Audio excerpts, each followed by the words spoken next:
Writing biography is a strange thing to do. It's a journey into the foreign territory of somebody else's life. A journey, an exploration that can take you places you never dreamed of going and still can't quite believe you've been, especially if, like me, you're an agnostic Jew and the life you've been exploring is that of Muhammad. 5 years ago, for instance, I found myself waking each morning in misty Seattle to what I knew was an impossible question. What actually happened one desert night, half the world and almost half of history away? What happened, that is, on the night in the year 610 when Muhammad received the first revelation of the Quran on a mountain just outside Mecca? This is the core mystical moment of Islam.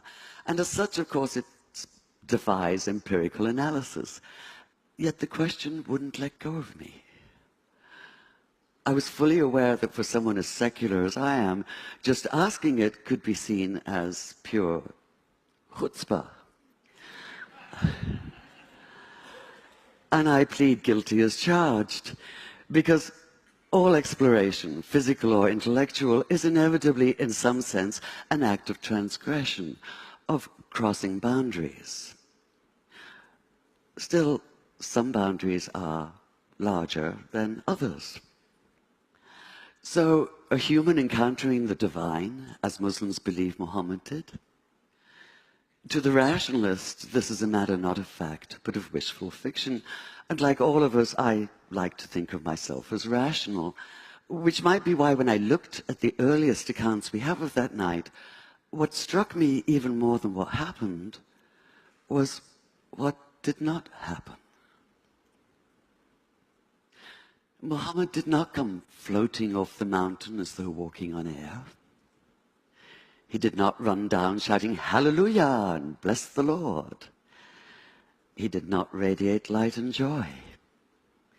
There were no choirs of angels, no music of the spheres, no elation, no ecstasy, no golden aura surrounding him, no sense of an absolute foreordained role as the messenger of God.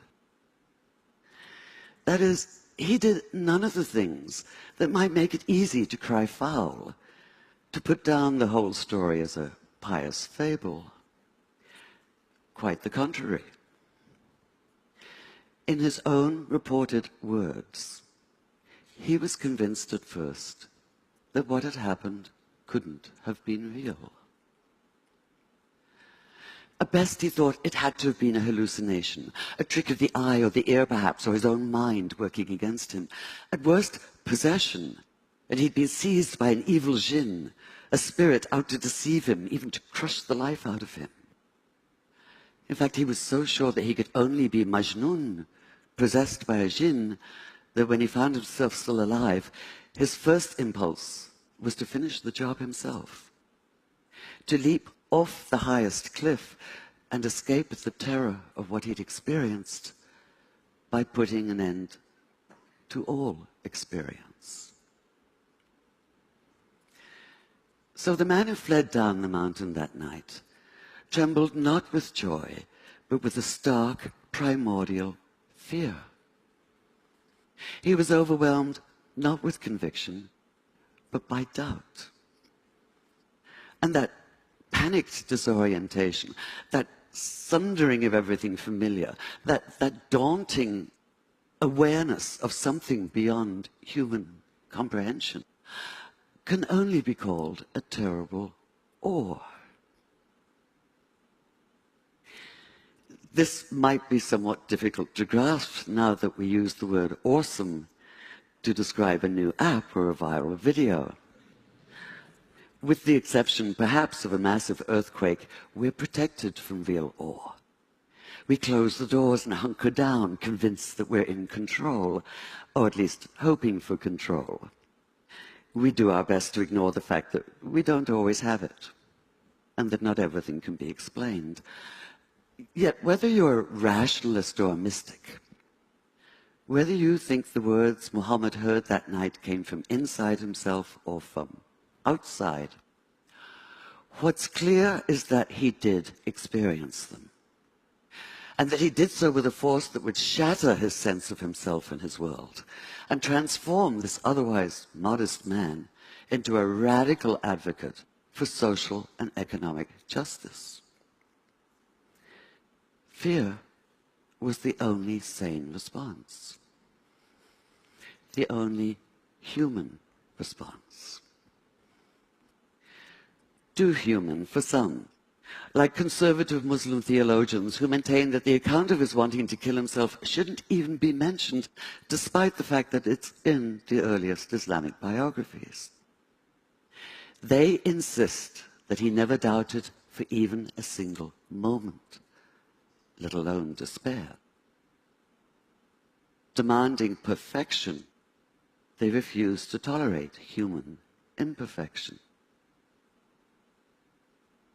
Yet what exactly is imperfect about doubt?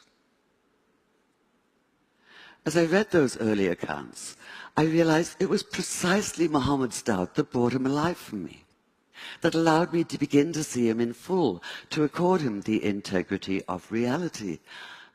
And the more I thought about it, the more it made sense that he doubted, because doubt is essential to faith. If this seems a startling idea at first, consider that doubt, as Graham Greene once put it, is the heart of the matter.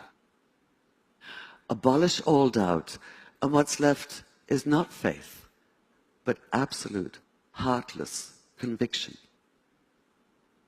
You're certain that you possess the truth, inevitably offered with an implied uppercase T, and this certainty quickly devolves into dogmatism and righteousness, by which I mean a demonstrative, overweening pride in being so very right. In short, the arrogance of fundamentalism. Could Muhammad have so radically changed his world without such faith?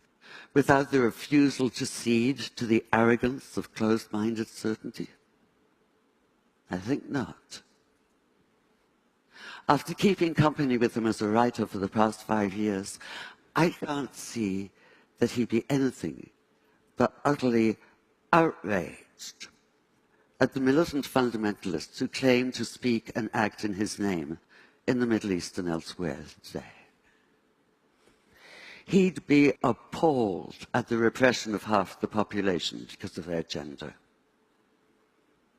He'd be torn apart by the bitter divisiveness of sectarianism.